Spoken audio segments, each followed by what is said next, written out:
we went to school in the same. We went to the same schools in the beginning.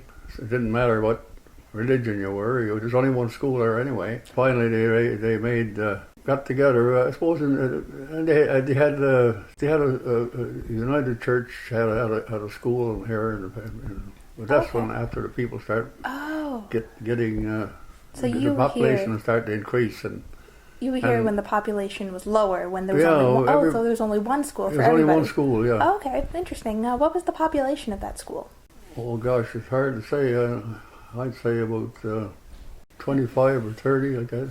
Dad was actually 36 when he moved here, and Mom was 29. They had just gotten married, so they're really late in life getting married.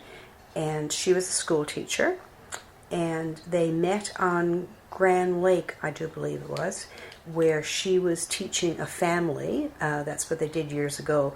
The man who was Carl Elliott, he worked in the woods, and they would bring in a teacher to teach that particular family. So Mom was the teacher that came in to teach the family, and actually one of the names that I gave you to interview, Yvonne Walsh, she would be one of the children that Mom would have taught back then. Okay.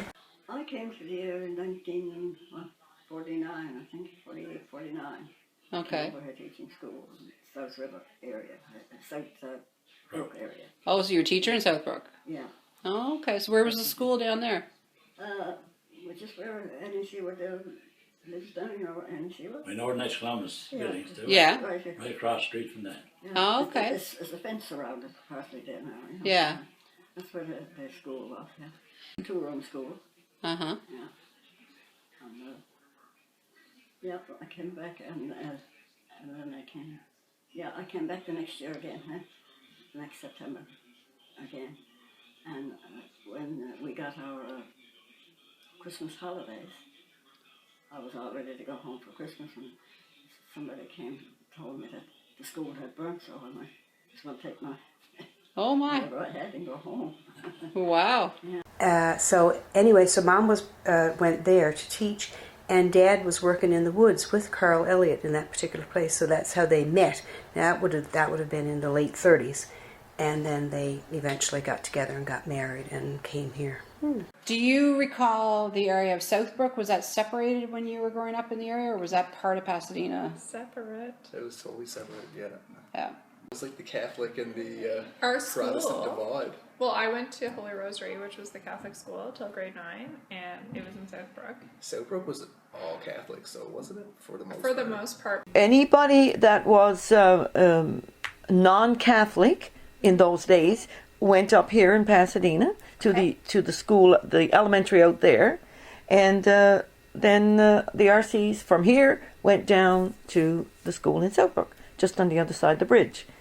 I started school in Southbrook in a one-room school, and it was just a short walk from my house to the school, and I went to that school until grade 5. It was really funny back then, and I'm sure other people tell you the same thing. The community was divided in a couple ways, and I don't mean divided like we were against one another, but it was divided almost physically in that I knew people who lived in Southbrook. I would know people in Pasadena if they belonged to the same religion as I did, because we went to the same school, right? So I didn't really interact a lot with people from Pasadena or Midland unless they were of the Protestant faith, because that was the school I went to. And even within Southbrook, if you were living in, which is a small community, what do we have, around 500 people back then, I guess. So even in Southbrook, if you lived 3 or 4 houses down from me on the road and you went to the Roman Catholic school, I didn't know you very well, which sounds so crazy now. But that was the way it was, right? So you knew people more through religion because the schools were separated, with religion. Well, see, when we started kindergarten, say to grade 11, religion was one of our subjects where we went to a Catholic school, right? We started off with religion, and in grade 12 we had to take religion again, but now I think it's more like a world type thing, right? But then it was all about the Bible, right? When we were going to school. And every morning before school started, we said the Our Father, but I think that's taken at the classroom now, right? Lots of times there would be church probably on Fridays, and we would all go to church. Everybody from the school would go to church lots of times on Fridays. And then if it was special things on the go, we would go to church again. Like if it was around Easter and different things like that, we would go. In the Catholic Church, there has a thing called the Stations of the Cross, where each cross represents a part of our Lord's life. And we used to go to them, and you go around each station, and you would say so many prayers to each one. So you would probably say that the denominations probably had a stronger influence on who you were hanging out with as opposed to the demographic of the community. Just as much. I would say exactly the same. Because if you were, really, well, you're right, it is religion. Because you didn't get to know them because you weren't in school with them. And that's how you hung out with people, really, was through school. And if you were separated by religion, you didn't see them that way. It's really funny because even now there's people in town who are the same age that I am, and yet I don't have much recollection of them as a child because they went to a different school. So we didn't hang together. It sounds strange, doesn't it? Like that's it really even sounds strange to me now. But yeah, that's the way it was. Okay, that's very interesting. So would you say that your friendships were based on your religion and what school you went to? Totally. I grew up next to Nadine Barber, and we went to different schools because of our religion, and I didn't know her until our schools combined. That was only because we weren't together, though. Once the schools were together, that went out the window. Cause, yeah, like once our schools amalgamated, religion wasn't a thing at all. It's just because we weren't around each other, really. We had nothing to do with each other, but it wasn't because of... But our religion kept our schools separate, there was no, so in a way it played a huge part in how we grew up. Because I didn't know you. I didn't even know you and Catherine. Just a weird thing. Like, we just associated with the people we went to school with, and they happened to all be Catholics. Well, my parents never ever tried to keep us from other religions, right? Okay. We were okay to play with whoever we wanted to play with, but then there was families that probably weren't allowed to go to some houses and stuff like that. So you arrived here in 1946. What are some of the early memories you have of the town? Going to a one-room school with kindergarten to grade 11. Yeah, that was a bit of a culture shock for a while because I was in school in Buckens, and in there we had classrooms. Each classroom had from kindergarten to grade 11. Okay. Each one had their own classrooms, and I just kind of came to a school with everybody in the one classroom. So I went to school. I started school in St. David's School. That's what it was, St. David's Anglican School. So you went to kindergarten until Christmas, and then you went to grade 1. And so the kindergarten / grade 1, 2, and 3 were all in the same room, as was 4, 5, and 6. I remember being in kindergarten or grade 1. Like I don't know how many kids were in the classroom, but probably I'd say 40 or more. And I can see Mrs. Parsons, who is still around here, Mrs. Annie Parsons. She was our school teacher for a good many years.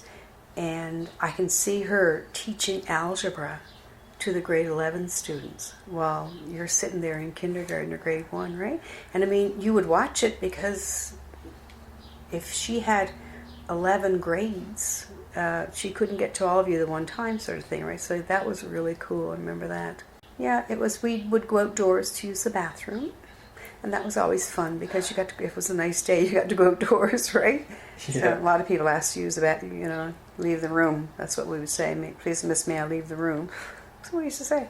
So yeah, you get to go outside and go under the tree and use the bathroom and take your time while you were out there. I always thought I had a really good schooling growing up. Even when there was 3 classrooms, and I was, as I said, I was grade 5. So you're not really quite aware of the impact of 3 grades in the classroom. But I don't remember it being awful. I don't remember it being. I do remember that the teacher would only have a certain amount of time for each grade, and that she would go off, or he would go off to the other grades at different points and come back. I grew up on this farm, actually. Oh. But I remember the school, the 2-room school as it was when I started there, and we had no electricity, and there was an outhouse and a potbelly stove, and we'd take turns bringing kindling with fire. And we brought our own tin mugs, and we'd have cocoa malt in the middle of the morning to warm us up. Yeah. Frost on the windows and all those stories. Until we went to high school, we always were able to walk to school, which is a bit of a privilege, I think. And when I went to grade 6, I had to walk to Pasadena. Wow. And went to St. David's School, which was the Anglican Church school. And I was there from grade 6 till grade 9. We had to walk to school, and I lived on Midland Road, 68 Midland Road. And I had to walk up Midland, out 10, across 9th, and down Church Street to get to school every morning at 6 years old. And you had to go home for dinner. So you took and you got ready when dinner, 12 o'clock came, you got ready and you walked right back home, and you ate your dinner. Then you got ready and walked back to school again, and then after school you walked home again. Wow. No buses, way more than a mile. And 2 of the picture girls used to wait for me on the corner, but Phyllis Warren was one of them. Phyllis and her sister, Bertha. They used to wait for me and take me by the hand, and we ran. They'd hold my hands. They were like, 10 or 12 years old, and I was 6. And their little brother used to go, and we'd run back. They'd wait at the stop sign for me and go to school. And all the school, there was no buses. Wow. Buses came in later years, but I'd say I was in probably grade 6 when the buses. And sometimes you'd get a ride with someone, and everyone would get in the back of a pickup, like probably 20 in the back, and get a ride out to school, right? But most days you walked. Well, when I first went to school, it was the Anglican school. Okay. So it was completely segregated. The Anglicans had one school, the United had their own school, and the Catholics had yet a separate school. And our school was attached to the church, St. David's Church, before it burnt down, was attached to the school there. And I think I was in grade 6 when the St. David's Anglican School amalgamated with the United School. But even then, still the Catholics had a completely separate school district. I went to school, and the school that I went to, 2-room school, that's United Church now, because they hauled that out and made a church out of it. It was in on Midland Road, 2-room school.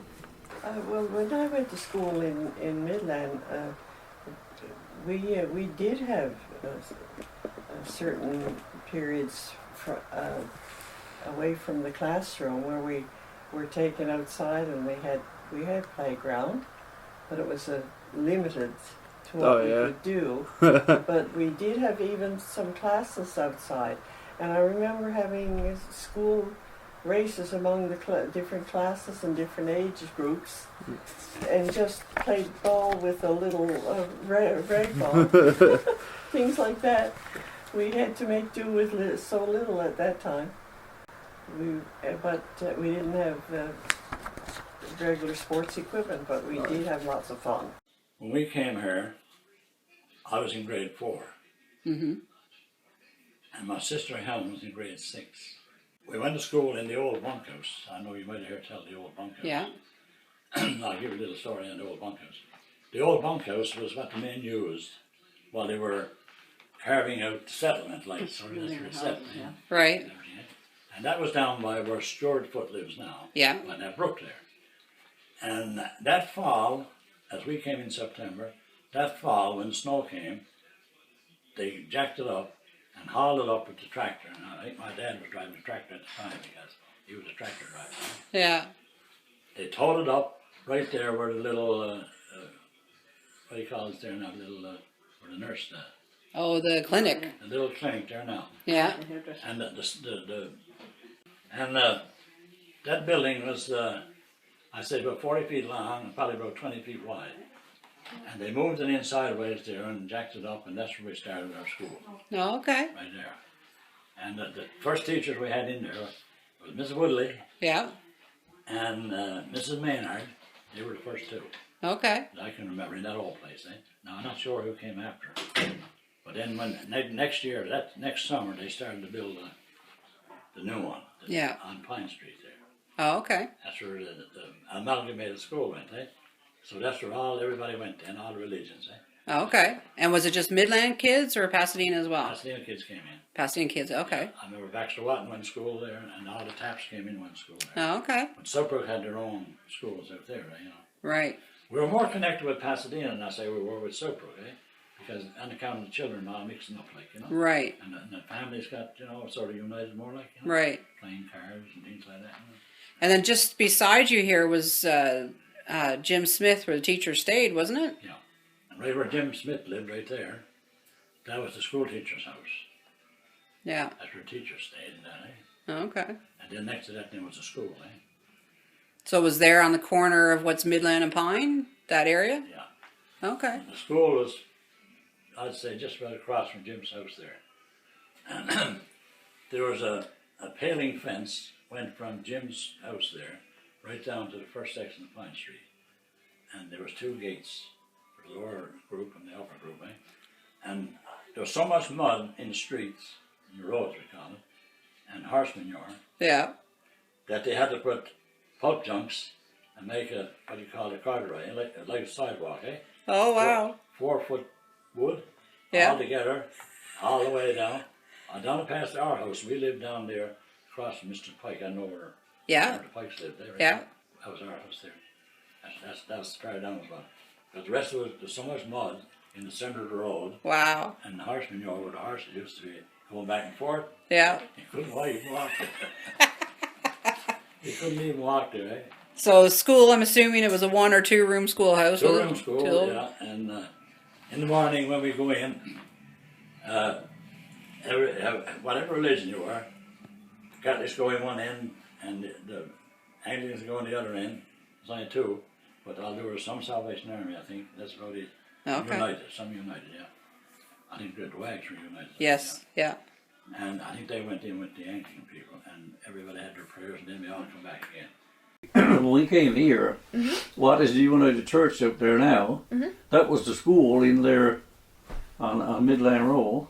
That was 2 part, and the Catholic people, Catholic teacher one end, and the Anglican church, I don't know what she was, and then the Protestant teacher was on the other end. And when the Catholic was having prayer in the morning, we had to go outdoors and they had the prayer, and then we go back in, you know. But the school, it wasn't divided as such. It was just two apartments, you know. And like when school closed in the spring of the year, you had oh my golly, bag races and fish pond and everything. I remember the old school. We had to stay in after school, take our turn and clean off the chalkboard and sweep the floors. And then each one, the Catholics built a church out there on Church Street, there by the brook. And the Anglicans finally built a school, or a hall there, where the church is at. Their church was there burnt down late years. Well, so their church is outside now. Because when I was about grade 5, I think it's grade 5, they came together. They consolidated with the United Church, and so they had an integrated system. So then you had bigger classes.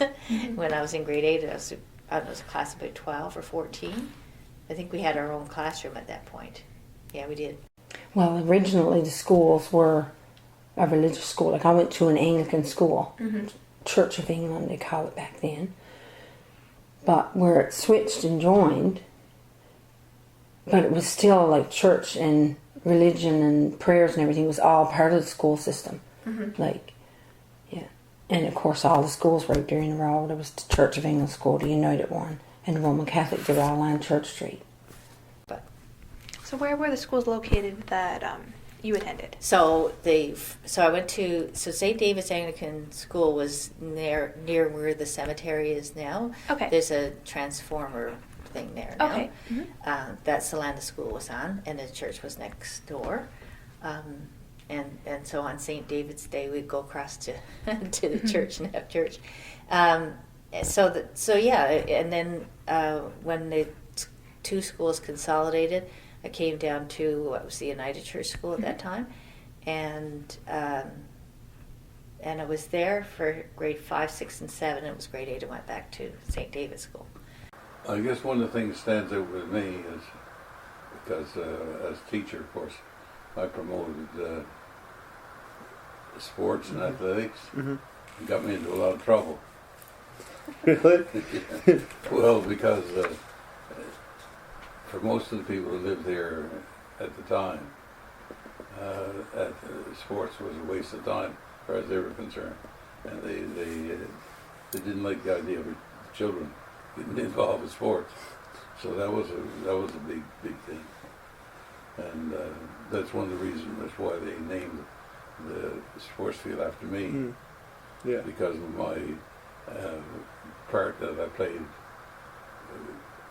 with athletics, yeah. as well as I was the one instigator of the getting the land as a playground. Okay, yeah. We got it from the provincial government. Okay, yeah. Well, we used to play Duck on the Rock, we used to call it, Duck on the Rock. Okay. That was one of our games, eh? And they used to play another game called Tiddly. I was forgetting how so long ago as that was, but Yeah. almost 80 years ago. And we played a lot of skating and sliding on the hills and stuff like that. Yeah. Well, we just played around, played ball and one thing like normally would, and skate, you know, fool around, slide around, all the rest, you know. Okay. But as we got older, you know, you got to go in the woods, catch rabbits, and so was you and skidoo and whatever. We had a pretty good program from the school, like in the fall and spring. I'd leave school and take the pupils into the area, which is now a playground.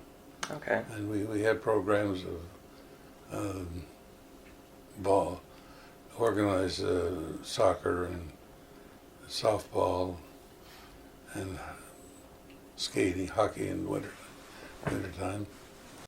What else do we have there? And track and field. We did some of that too. Running and field activities. Well, when I started school in Midland, we had one school, two-room school, I think I've already mentioned it, and 2 teachers, and the classes were divided. We had a lot of activities in school. We did have outdoor activities. Sports, for instance, was a big thing with us. Even though it didn't involve too many different sports, we were limited to that too. But we did have a lot of outdoor activities. You went to high school in Deer Lake? High school in Deer Lake, yeah. Okay. We done kindergarten to grade 7 in Deer Lake, and then we went to Deer Lake after that, right? And then when I got in grade 9, I went to Corner Brook for 1 year, and then Deer Lake for the next 2. Okay, so you were part of the group that had to graduate in Deer Lake? Yes. Okay. So, just more of a curiosity, the school in Deer Lake, so was that a special, like a different denomination that went there? Or how did that work? No. We traveled on bus Okay. to Deer Lake. The Catholics went to the Catholic school, and we used to call them Protestants. I don't know if that's the proper word for it now, but they went to the other school, right? Like the Salvation Army and Church of England and the United and all that. And they went to Elwood High in Deer Lake, and we went to St. Francis Xavier in Deer Lake. So there was no high schools in Pasadena at the time? No. Okay. And roughly what time period was this? Let me see. Well, we graduated in 1974. So did you go to high school in Deer Lake? I went to high school in Deer Lake. Okay. So I went to school in Pasadena until I finished grade 8. And grade 9, 10, and 11 was at Elwood Regional High School in Deer Lake. Okay. When I went to high school, I went to high school in Deer Lake. So that limited what you were able to do. I was involved in extracurricular, but it did limit. It did restrict a bit. Then the high school was built, and of course, initially it was built for non-Catholics. And then the Catholic community made a deal, hoping that we could get our kids back from Deer Lake and to go in here, and that's what happened. But then we all intermingled pretty quickly, Yeah. because a lot of my friends are actually Catholic. Yeah, Or most like of them raised were Catholic. RC. Yeah. So when did the schools change? Around when we were 15, 14, Yeah, we 15. came over, like, You back guys when we would've went to came over school, anyways, but the Holy Rosary schools- only went to grade 9, and then everybody went to the academy. So we all integrated in grade 10. But after still, a couple years of that, Holy Rosary changed into an elementary school, I believe. It was like the year you guys came over, I think was the last year. Oh, weird. I believe. Around then anyways, they stopped the segregation.